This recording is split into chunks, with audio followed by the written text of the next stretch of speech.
క్రైస్తవులు సినిమా చూడొచ్చా?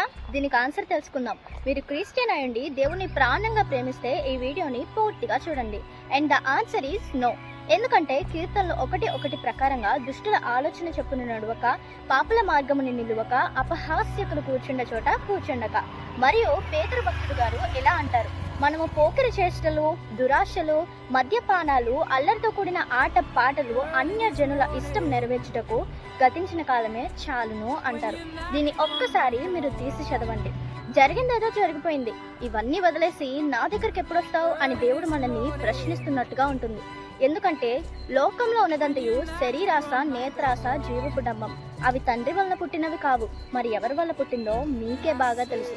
ఇంత చెప్పినా సినిమాలో మంచి ఉంటుంది, చెడు ఉంటుంది. మేము మంచినే తీసుకుంటాం, చెడుని అస్సలు తీసుకోం అని చెప్పేవారికి నేను చెప్పాలనుకుంటున్నది ఒక్కటే, మంచి కన్నా ఎక్కువగా మీకు చెడే గుర్తొస్తుంది. ఎందుకంటే సాతాన్ మిమ్మల్ని శోధించడానికి చెడునే గుర్తు చేస్తాడు. శోధింపబడ్డం తప్పు కాదు, కానీ దాన్ని పదే పదే ఆలోచించి పాపం చేయడం చాలా తప్పు.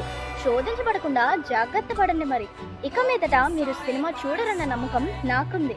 మరి మీకు?